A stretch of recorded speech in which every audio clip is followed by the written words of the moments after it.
What if you could get a peek inside a confidential strategy document from one of the fastest growing companies in tech? Well, that's exactly what we're doing today. We are diving into an internal report from Notion that lays out their secret weapon for tackling a massive $10 billion problem, a problem that threatens their entire business. So let's break down what they're up against and how they plan to solve it.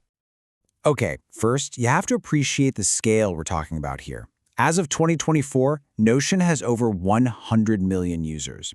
That is an absolutely incredible number that puts them in the top tier of all productivity software. They are a true giant in this space.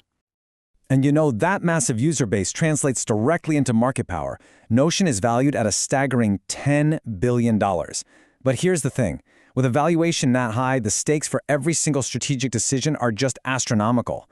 You get it right, you keep growing. You get it wrong, you could risk it all. So how did they even get here? Well, Notion's journey has really been an evolution. Notion 1.0 is this beautiful, simple canvas for your notes. Then version 2.0 introduced powerful databases that turned it into a real work management tool. And now Notion 3.0 is infusing AI into basically everything, trying to become a true enterprise operating system. But that success, as we're about to see, has created a hidden weakness. And here is the big twist in the story. Notion's core mission, its whole identity, is to be a universal, all-in-one tool. That's its magic, right? It's their strategic moat. But what their own internal documents reveal is that this universality has actually become a curse, creating this massive hidden vulnerability that competitors are now racing to exploit. This slide frames the core problem perfectly. Think of Notion as the ultimate Swiss Army knife. It's got a tool for just about everything you need. But the threat comes from competitors who aren't trying to do everything. No, they're making the perfect screwdriver or the perfect pair of scissors, and they're starting to chip away at Notion's user base, one specialized function at a time. And listen, these aren't small startups we're talking about. These are heavy hitters. You've got Airtable, which has way better database features, Coda, which can turn a doc into a full-blown application, and ClickUp, which just goes so much deeper on pure project management. Every single one of them is a direct threat to Notion's high-value enterprise clients. And this isn't just my analysis. This is a direct quote from Notion's own strategy report. They are acutely aware of this dilemma. Their core strength, that universality, is also their Achilles heel. So the billion-dollar question is, how do you defend it? Internally, this problem actually has a name: strategic specification definition friction. It sounds a little complicated, but it's actually pretty simple. When you're a universal tool, which feature do you build next? Do you build a better database to fight off Airtable? Or maybe a better project timeline to compete with ClickUp? If you choose wrong, you're not just wasting millions of dollars in engineering time, you're actually weakening your core all-in-one promise. And this brings us to their proposed solution. And honestly, it's brilliant. It's an internal AI engine that they're calling Notion Spec. Now, this isn't some flashy new feature for you and me. Nope. This is a secret weapon for their own product managers, designed to act as a strategic filter to help them make better, multi-million-dollar decisions. It's basically an AI co-pilot built to replace gut instinct with hard data. It's there to answer one crucial question: which new feature is going to reinforce our all-in-one promise instead of accidentally making it weaker?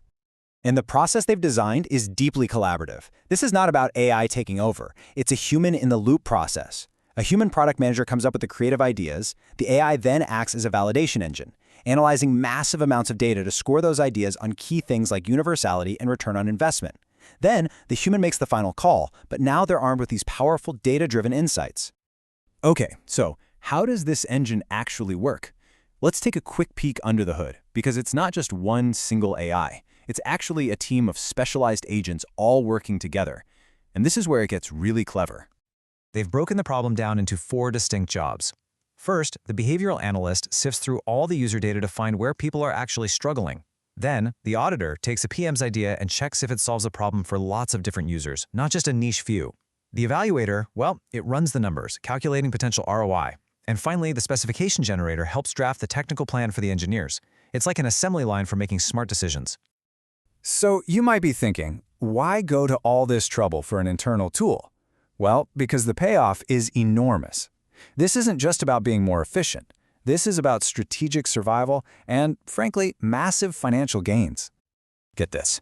Even in its earliest, most basic test phase, the MVP, Notion estimated this tool would save them over $300,000 a year.